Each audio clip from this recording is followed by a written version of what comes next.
Hello, everybody, and welcome to this first lesson in this course, which I've given the title, The Knowledge Industry. As you can see, this is the first Liberal Bookshelf course. I'm the main host. We will be joined by Jonathan Rauch in the second class next time around. I'm aware that most of you will be watching this at a slightly later date, to later on today or tomorrow. But welcome to the course at any rate. We are, of course, going to be reading chapters from The Constitution of Knowledge by Jonathan Rauch. I think it's the obvious choice for a book about the knowledge industry in 2024. It's a very good fit for the Institute for Liberal Values because Rauch argues that part of the legacy of classical liberalism is lots of norms and conventions regarding the whole business of knowledge making. It's as though the knowledge industry itself is part of the heritage of classical liberalism. We'll find ourselves talking about epistemic liberalism when discussing this book. That's a phrase which Rauch uses. And so, yeah, for Rauch, knowledge making is a sort of quintessentially liberal activity. So what I want to do today is just go through the first couple of chapters of the book. Perhaps if you had a look at the reading list before accessing this lecture, you'll be aware that we are reading the first two chapters of the book for today. You can see the title of that first chapter to the left-hand side there.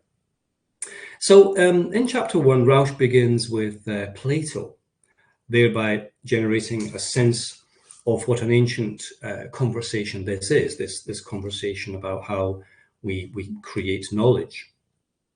He speaks of one of Plato's less well-known works, much less famous than the Republic, for example.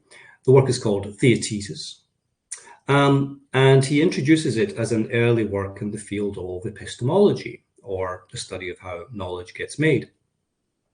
Now, he's going to use Theaetetus as a structuring device for his own book.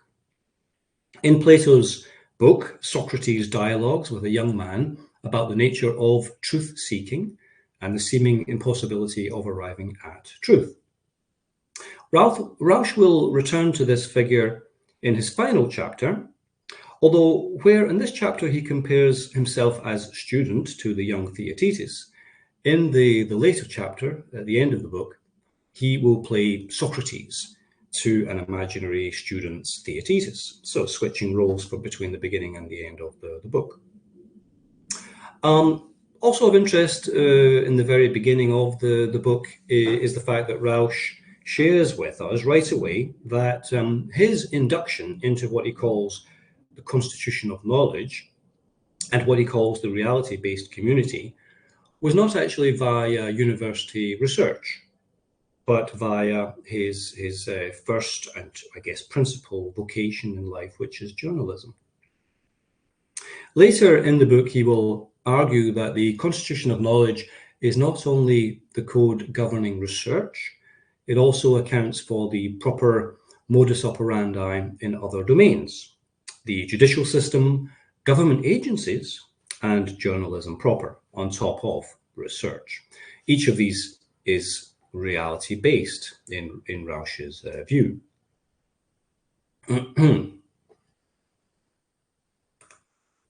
Just taking the sections of each chapter one by one, and in the middle column there you can see the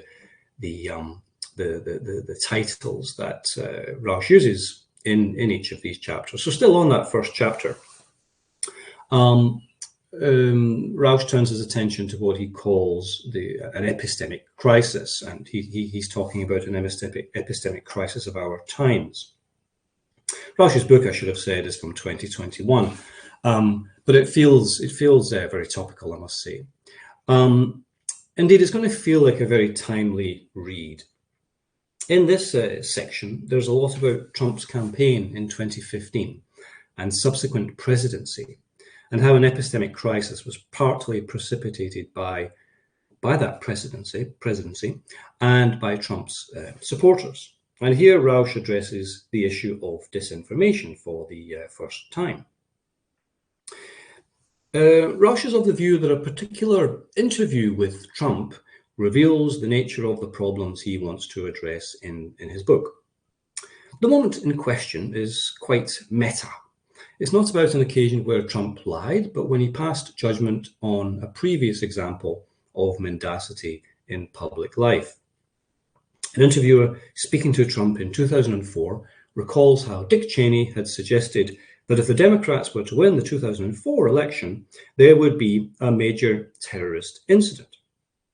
And when asked for his view, Trump says, "It's a terrible thing to say, unless he gets away with it." Rauch is probably more interested in what gets said in the interview immediately before that.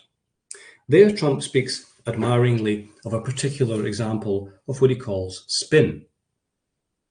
In the run-up to the election in that period, a group called Swift Boat Veterans for Truth engaged in a propaganda campaign challenging the Vietnam wartime record of presidential candidate John Kerry. So successful were they that Bush, who didn't fight, started to look like the real war hero. "It's almost coming out that Bush is a war hero and Kerry isn't," Trump observes in the interview, speaking, of course, admiringly of this. Rauch is of the view that moments like this heralded our age of disinformation. To turn to the quotation I've selected from this section, Rauch identifies the problem as the deployment of disinformation on an unprecedented scale by Trump, his troll armies, foreign governments, conspiracy mongers, and a conservative media ecosystem which was increasingly detached from reality-based norms. And so that's how he introduces clearly the first big challenge to the knowledge industry in our times. Moving on to the second section in this opening paragraph. Rauch wants to dovetail his first focus, disinformation, with something else, specifically cancel culture. As you'll see in this first chapter, Rauch relies heavily on anecdotal support for what he says. He cites lots and lots of evidence in the upcoming chapters, but here and throughout, he also uses concrete instances of the phenomena that he's talking about. In this chapter, it's cancelling, and that's of course because examples because concrete instances are such vivid examples of what he has in mind. There is an interesting pivot in this chapter, I would say, because when speaking of campus cancelling, Rauch first says that, and I quote, "What was worrying was that figures in the academic world led and justified cancelling campaigns, and their most frightened targets were often their academic peers."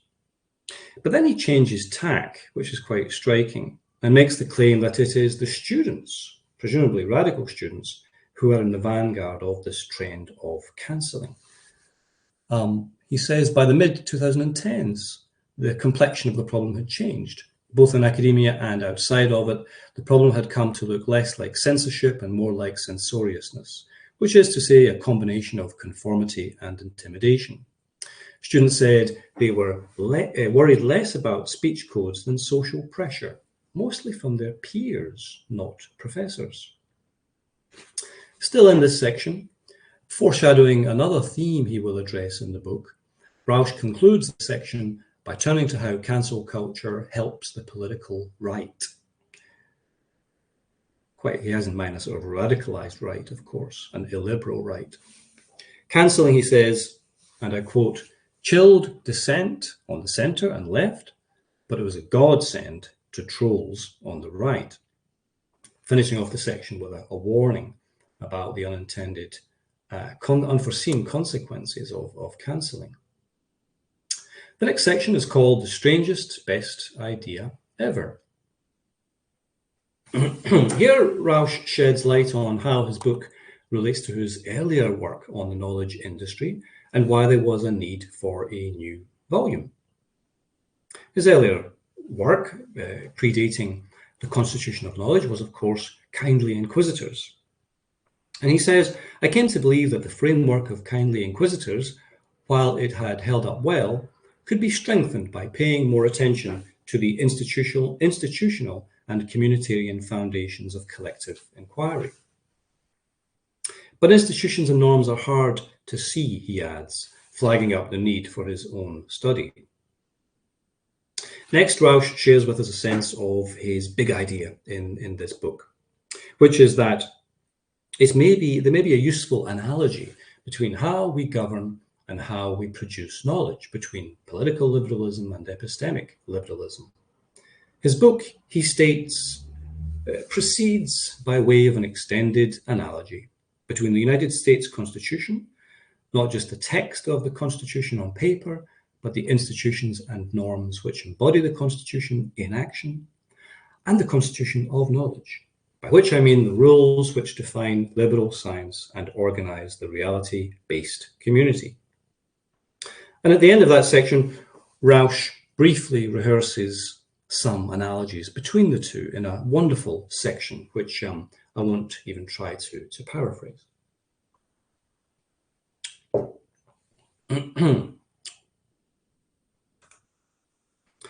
Still in this first chapter, we turn to the final section in this first chapter.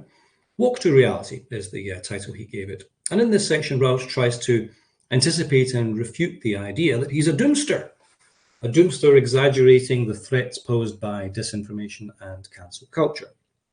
Despite his concerns, today's challenges to the epistemic order are not overwhelming, he argues. There have been more difficult periods of crisis.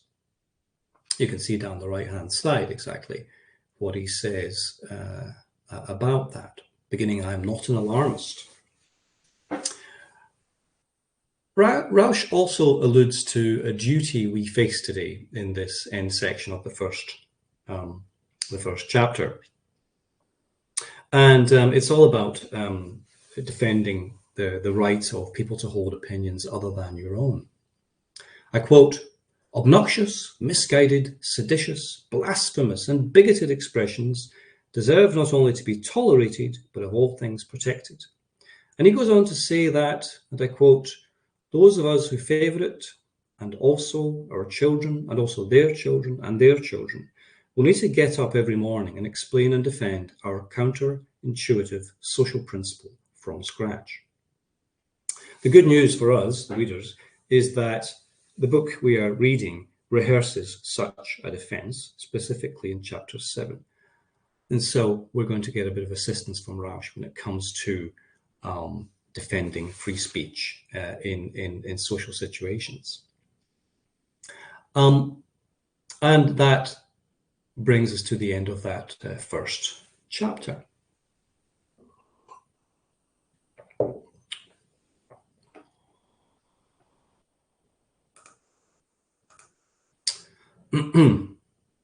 Now, approaching chapter 2, and by the way, I should say that I, as a teacher, I know that when you give students some reading to do, it's often the case that they don't read everything that they're supposed to read.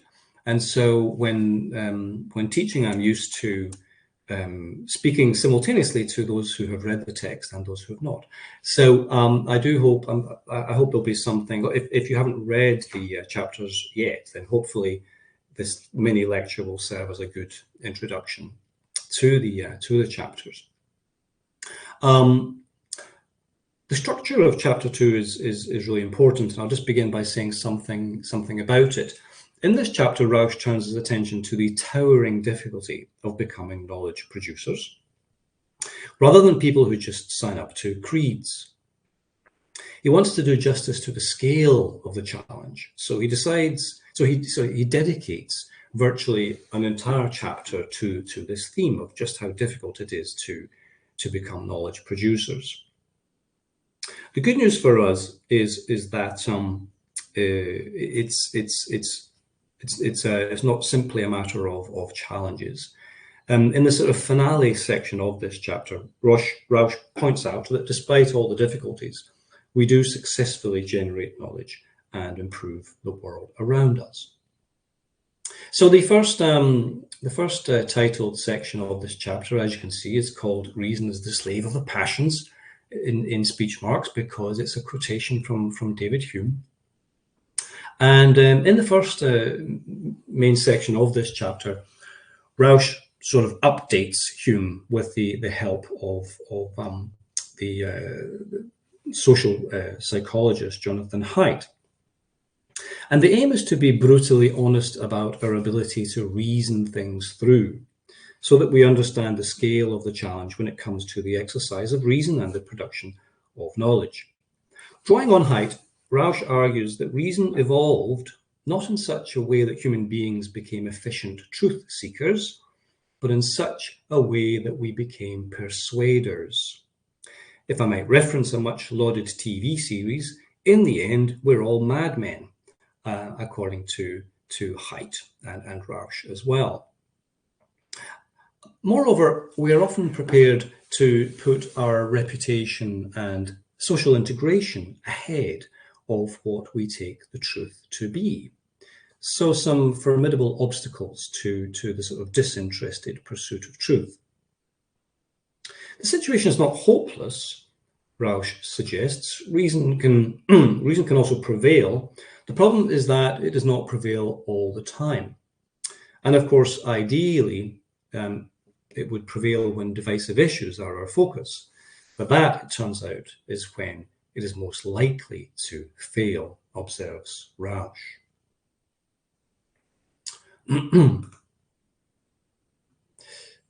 So, moving on to the next section of this chapter, you're biased, I'm not. This section opens This section opens with a wonderful account of some of the biases we face as truth seekers. But it quickly shifts its focus to a smaller number of biases, which Rauch concludes pose the greatest threat to the constitution of knowledge in our times. Honing in on the biggest challenges, Rauch states, as you can see, a few biases seem particularly important. One is confirmation bias, which operates primarily at the personal level, biasing the way we think, as does its close kin, motivated reasoning. Another is conformity bias, which operates more at the social level, biasing the way we interact, as does its close cousin, epistemic liberalism. Rauch is going to focus on these biases in the remainder of this section, plus the 3 after this one. He really wants to dig into the detail with respect to what he sees as the most formidable biases that afflict us, as it were. So this section continues. This section continues by giving consideration to our aversion to knowledge, which challenges or disconfirms our conclusions. In other words, to confirmation bias. I've picked a quotation from the section which sums up the bias in question. Rauch says, Socrates teaches us to be humble about our beliefs, to assume we are often wrong, and to seek out challenging information and opinions. Unfortunately, those are usually the last things we want to do. Instead, we seek out congenial beliefs, then look for evidence and arguments to defend them. So, confirmation bias, a very important bias by Rauch's lights. Confirmation bias, it turns out, can produce social absurdities, which would be funny if the consequences were not so serious. Explains Rauch, and I quote, one study in 2017 found that 2/3 of subjects would pay money to avoid the discomfort of exposing themselves to the other side's political views. And Another factoid follows hot on the heels of the first one, and I quote, over a third of Obama voters and more than half of Romney voters, reported The Economist in its account of these experiments, compared the experience of listening to the other side's voters to having a tooth pulled. So confirmation bias is a very strong urge. It's quite clear, having read about these experiments. Believing is belonging, the next section. Now, postponing considerations of conformity bias for a moment, while teeing up that discussion by shifting from the personal to the social, Rauch next turns to the fact that running alongside our desire for truth and our ability to become truth seekers, we are also irresistibly drawn to beliefs which open the door to social success. He begins by citing Kahan's work on what Kahan calls identity protective cognition.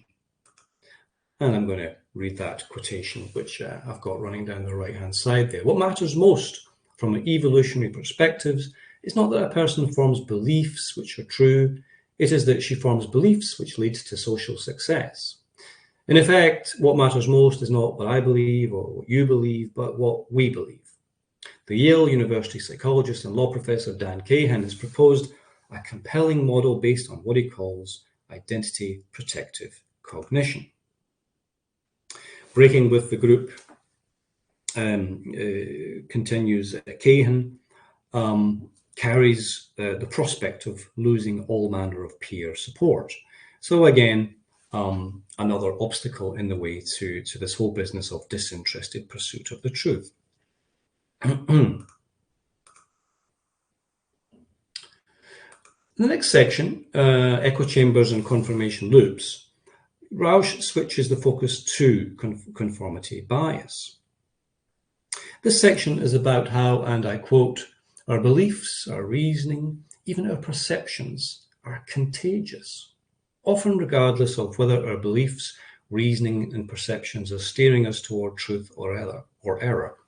Cognition is influenced not only by our own biases, but also by the biases of others we identify with. Very interesting. So, I mean, summing all that up, we fall foul of confirmation bias. We fear social exclusion, leading to an unwillingness to be heterodox. And our beliefs can be caught like a cold by members of our social groups. So the obstacles do indeed seem formidable. A couple more sections in this second chapter. In this section, The Spectre of Creed War, Rauch sort of completes his picture of the obstacles that get in the way of our being efficient truth seekers. He had raised the subject of epistemic tribalism in the section before this one, and he turns his attention to tribalism in this section. And here he ups the stakes.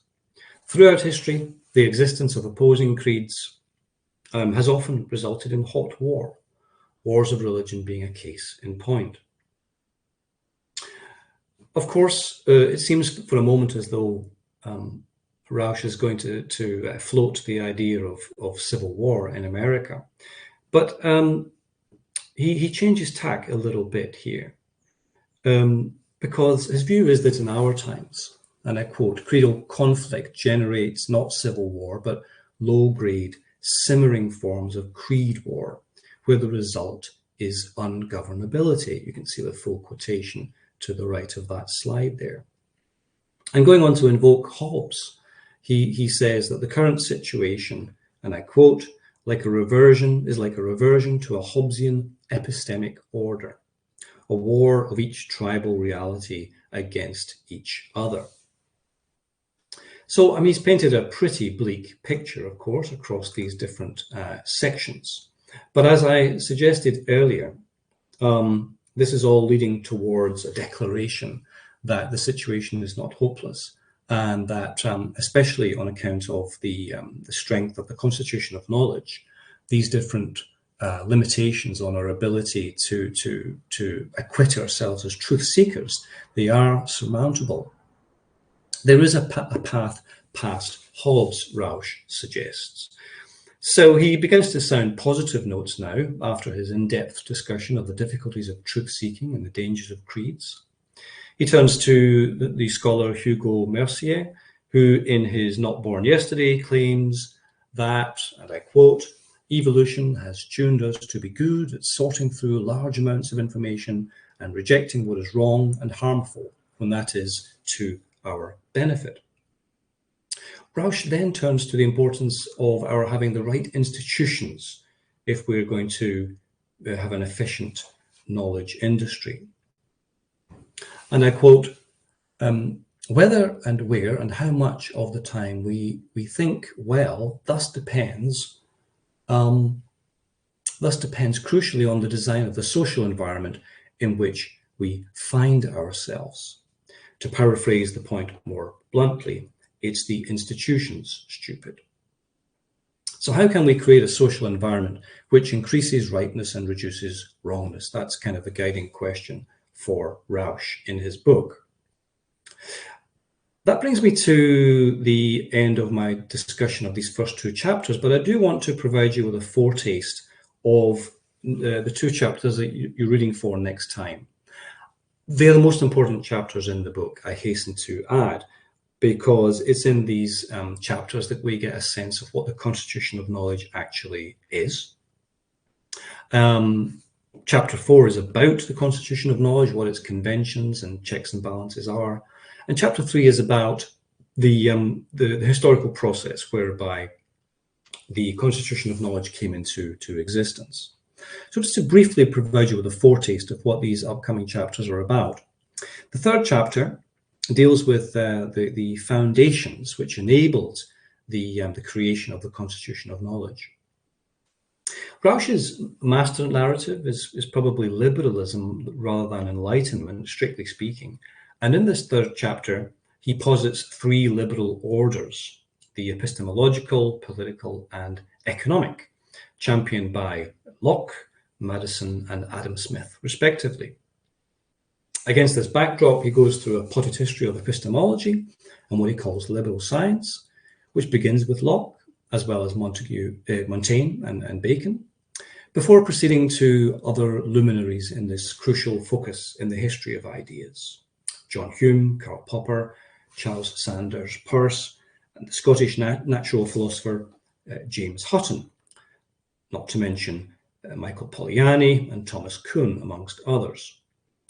Chapter 4, the centerpiece of the study, is devoted to an account of the workings of our common epistemological framework. I'm just showing you the names of the chapters you're reading next time.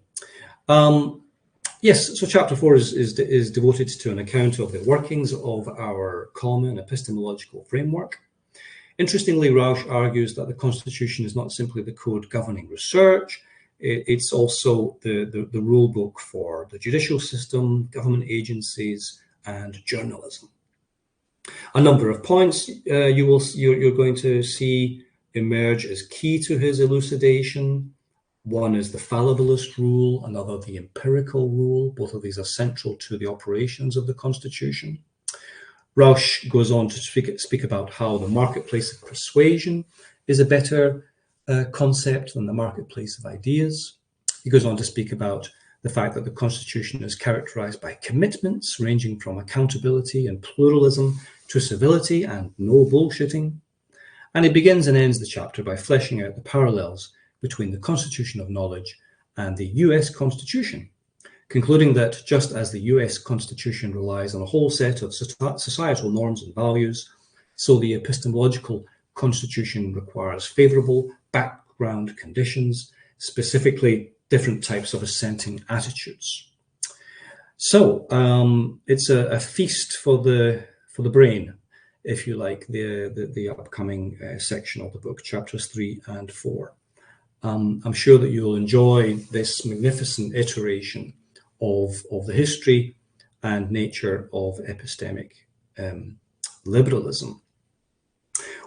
we're going to be very lucky. We're going to be joined by Jonathan Rauch next time. And we'll probably look back at the first couple of chapters. Then I'll speak to him a lot about chapters 3 and 4. If there's time, we'll talk about the second half of the book, which we're also reading on this course. But I'm looking forward to having a really good conversation with him, and I'm sure that you're going to enjoy it too. So that's all for this week, and tune in next time.